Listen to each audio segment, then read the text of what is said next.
Hey everyone, welcome to the Brown Girl in Beijing podcast. It's a podcast about my Beijing life, and I'm your host, Dr. Baby. Hey everyone, welcome to another episode of the Brown Girl in Beijing. As you can see, we are outside. Today we are going to be talking about church in Beijing, part 2. Stay tuned. I know you've been jamming with your crew. You got to leave, but that one else won't do. I want to put another wine on you. I got that good. If I put it right there, would you wine on me? If I put it right there, would you wine on me? If I put it right there, would you wine on me? If I put it right there, would you wine on me? Alright, so we're outside today. We are in the courtyard of my apartment complex. I already know that I'm going to get some stares, even weirder than I normally get, because I'm sitting out here with a tripod and a camera talking to myself.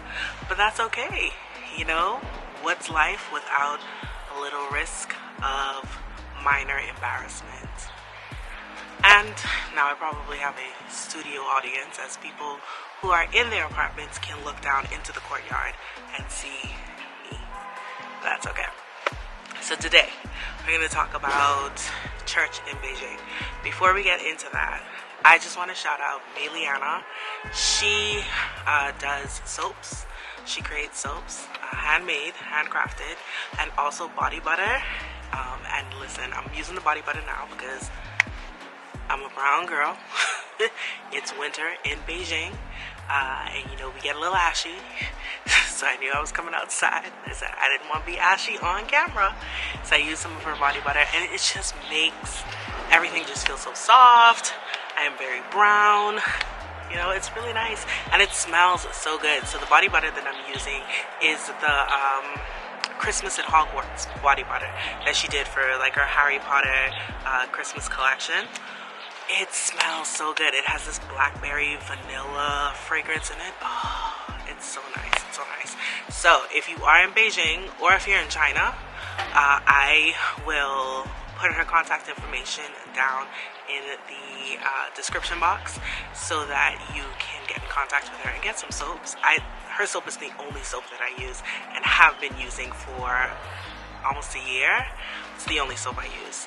And her body butter. She's also done like some little scrubs. So, you know, hit her up for your body care needs. She's so sweet, so nice. So that's that. Alright, and as you can see, I am dressed for the weather. Got my little vest, got my little sweater on. Anyway, so we celebrated Thanksgiving. Celebrated rather loosely. We ate. I ordered some like meats from Butler and White's. I think they're based in Shanghai. Not sure. And so had that, made some sides, invited some of my littles to come over. And so I say this because it sort of ties into what we're talking about today. Plan to do the same thing for Christmas. So for me, I feel like I've been called to minister to college students. And I say that because when I was in college, you know, it was really, really helpful to have the support of other people, to have the support of my brothers and sisters from church. You know, on Sundays, we would have our Sunday dinner together because a lot of them, and myself, you know, we were away from our parents. So my college journey started in 2005. Went to the College of the Bahamas in Nassau, and at the time lived in Nassau. Both of my parents lived in Nassau. And then in 2007, my mother moved back to Freeport in the fall of 2007 when she started her judgeship. And then in 2010, my father moved back to Freeport when he retired from the police force. And so during that time, I learned to be a little bit more independent of my parents, and it helped to have other people who were there who were from other family islands whose parents were not in Nassau. And so we all sort of just came together and we leaned on each other. And so we would make sure that, you everybody was fed. We made sure that everybody, they got where they needed to go. If somebody needed to crash for a little bit, you had a place for them. So it was really a tight-knit community that we had developed. And that's something that I try to carry around as I go to different places. So when I was in grad school in Virginia, same kind of thing. I wanted to have my own apartment so that my littles could have somewhere, off campus that they can come, hang out, chill out. If they wanted a home-cooked meal, they would have it. If they wanted to cook a home-cooked meal, I'm all for it. Come through, boo. Kitchen is yours. And so that's what I've always felt led to do. And that's something that, if God blesses me with children of my own, I want to be able to have the house where their friends can come over, because that's what my house was like. My house was the place where friends came over after church, where they came over on the weekend. Like, that's what my house was for, my friends from church or my friends from school.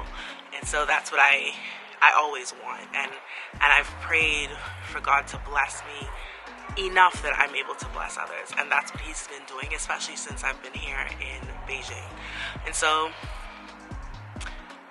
I'm grateful for that, and also grateful for the opportunities that he's given me to be able to be more active in my church communities from place to place. So in the last episode of season 1, I talked about what church means to me, what my faith means to me, and being a part of different, or being involved in my church at different stages, and in different places. And so here in Beijing, when we last spoke about church, I was part of the worship team in big church. And I had been a part of Embassy Daytime, but not so much anymore because I'd started working a job with more conventional hours now. And so my biggest thing was just being a part of the worship team. Since then, we've done more. So I've actually now become a member. I don't know if I thought I was a member before or if I just never thought about it. But I realized I wasn't, or found out that I wasn't, and then became a member. So went through the process of that. And so that's it. It feels good to now be a member of my church, the church where I serve, right? So for the Storytellers event, it was myself along with a couple other people. The Embassy was putting this on. The Embassy is our young adult ministry at City Church. So they put this on for the first time, asked us to be a part, and it was just a really, really great event. And I was able to talk about the theme of the night was transitions, and I was able to talk about just how my idea of family has evolved over the years as I've made my different transitions, moving from Grand Bahama to New Providence for high school, and then moving from New Providence back to Grand Bahama, and then moving from Grand Bahama to Hampton, Virginia, moving from Hampton, Virginia back to Grand Bahama, and then moving from Grand Bahama here to Beijing, and how my support system has helped me in those transitions. And then even in the smaller transitions of going through my dissertation and graduating and not being able to walk across the stage because of the pandemic. And that, while writing my story, I think it was then that I realized how much I wanted to be able to walk across the stage for graduation, to have a sense of finality, and it didn't happen.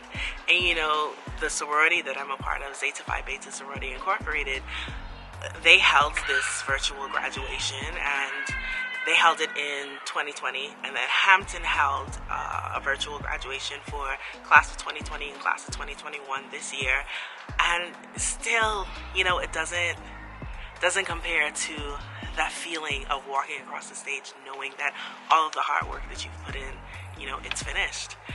And so that was a sense of loss, a sense of grief, and a transition that I needed help through. And my support system, my family, has just been really, really helpful with that. And so doing that was, like I said, it was a really fun event, a really impactful event.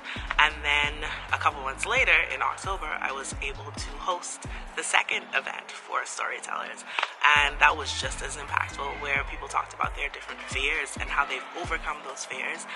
And the common thread is just having faith over fears and faith in God over fears. And I know that there are people who are going to listen to this, who are going to watch this, who may not believe in God, may not, believe that He's done all that we as Christians claim that He has done. But man, I'm just going to tell you, for me, I see the evidence of God just all over my life. And my faith has legit saved my life.